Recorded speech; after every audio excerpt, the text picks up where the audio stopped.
This is the Apple Watch Ultra 2, and this is the Apple Watch Series 8. Now, both of these have been daily driven by me since they've been released, so since September of 2023 and since September of 2022. Now, I had stepped away from the Series 8 for a little while when I got my Ultra first generation back in October of 2022. But I found myself coming back to it, and now, yes, I do have two Apple Watches, and there is actually a reason behind that, but that's for a whole nother separate video.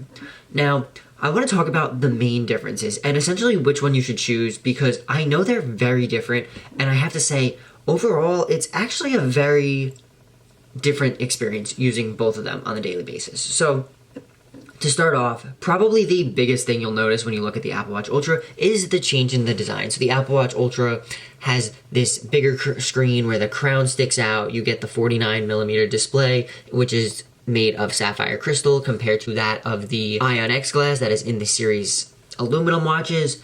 And you also get an action button as well as a thicker Apple Watch with the Ultra. Now, comparing this to the Series 8, which has the rounded display, is very lightweight, and made of aluminum or stainless steel. I have the Midnight aluminum option here. It's actually very comfortable, both of them. Now, you might notice I'm not wearing an Ultra-specific band on my Apple Watch Ultra. That's because all bands from the larger Apple Watches, so the 45mm, the 44, the 42, all work on the Ultra. So this is a band that I switch to my Ultra all the time. And I really love just how Apple has kind of kept this band situation still working on both watches. So if you and your spouse have an Ultra and a regular one, you can share bands if you have the same size of the larger ones, which is actually pretty nice that you can just not have to lose out on all those nicer looking bands just because you have an Ultra watch. Now, as I mentioned before, the Ultra is made of titanium. This is actually one key difference from the Ultra to the regular that actually makes a much bigger thought than you might think. So, because the regular Apple Watch is made of aluminum, it is actually pretty durable, but it's actually not. So, I personally have broken aluminum Apple Watches more times than I think I would care to say. I've managed to scuff the aluminum, I've managed to crack the glass, I've managed to do a lot of things to them just because it's a product that's on my wrist, it's gonna get banged into things, it's gonna get clanged into things, but it doesn't get dropped. So it has that trade-off of getting hit onto something versus getting dropped. Now, the Ultra with its flatter display as well as titanium casing, it's actually made it a lot harder to break, scuff, and do all that, as my Ultra 2 is flawless. And if you look very closely on my Series 8, there's very minor scuffing, as I do try to be extremely careful with it. As I've kind of learned, they don't look the greatest after you bang them and clang them on stuff, which is something I learned the hard way, as I have definitely taken a few chunks out. This is just once when I cracked the glass on my Series 4 or 5, I believe, at the time, and I was very upset because it meant I was going without an Apple Watch for a little while. Now, another thing that I find kind of very interesting between the two of these is the battery life. So because the Apple Watch Ultra is a lot thicker than the traditional aluminum Apple Watch, you get 36 hours of battery life on the Ultra, whereas you only get 18 on the regular and 36 in low power mode. Now, personally, I think low power mode is the biggest joke on the Apple Watch, and you can check the video up here where I made a whole nother video about why you should not use low power mode and how there are actually better ways to save battery life without losing out on all those features on the Apple Watch.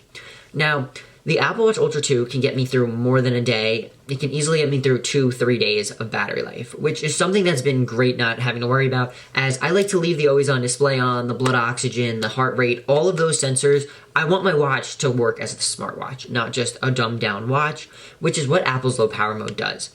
Now, with the Series 8, I definitely have a harder time making it through the full day and maybe even a day and a half when I know I can't get to a charger, unless I really stretch it, but then it's stretched to the point where it's so thin that I might as well just find a charger or take it off to charge. In the Ultra 2, I don't have to do that. The Ultra 2 can keep going. I've had 3 days of battery life just by, not even maintaining it, just by following my tips and tricks from keeping it in not using low power mode. And it's actually been pretty cool because the whole point of a smartwatch, I would think, is it should be able to last for a longer period of time than just the 3 days that Apple wants it to.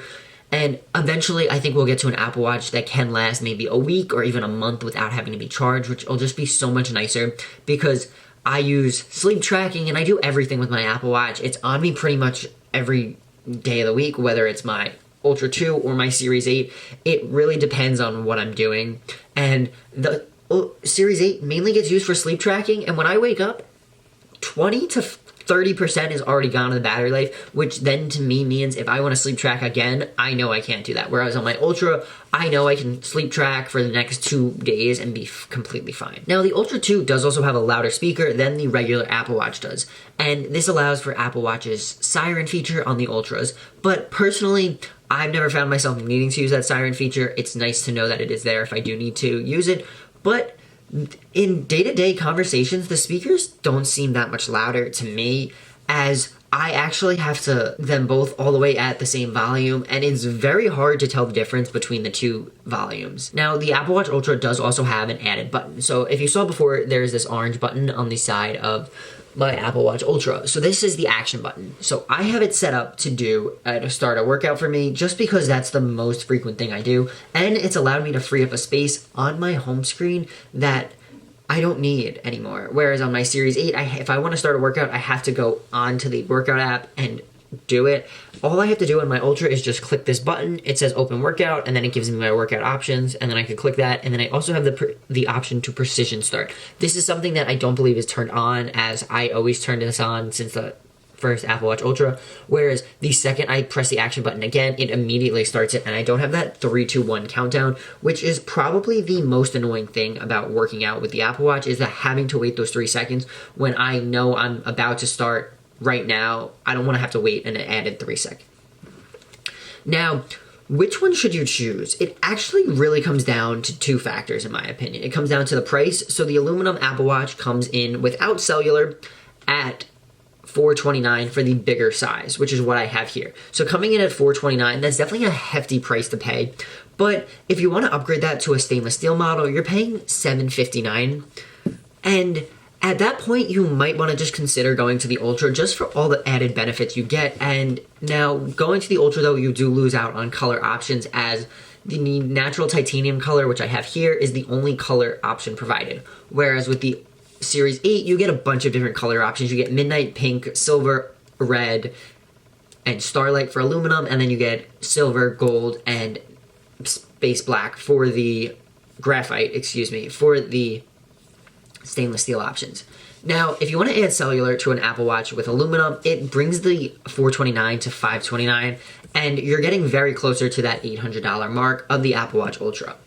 And also, just the durability is another thing that I would factor in when choosing which watch you'd want, as most people tend to keep their Apple Watches for a couple of years and don't upgrade them. Personally, I think this Series 8 I'm going to keep for as long as I need, because I don't see the reason to upgrade it. I might upgrade to the Ultra 3 when it comes out in September, depending on what new features we get, but time will tell, because we're at a point with the Apple Watches where they're so great that you might not need to pay up for more, because you're not missing out on much if those features I mentioned earlier are very important to you. And personally, to me, they are, as someone who is very active, as I've broken my fair share of Apple Watches, as I said before. So making sure that my Apple Watch will be able to handle everything I throw at it is something that I think is very important. So I want you to ask yourself what the biggest thing you would do with it, and make sure that whichever option you decide on is going to be the best option. Make sure you can get done what you want to get done. And I want you to leave a comment down below if you have any questions. I'll be more than happy to answer them. And while you're down there, if you want to hit like and subscribe, I'd appreciate that as well. And I want you to remember, today's a good day to make a great day, and I'll talk to you in the next one. Peace.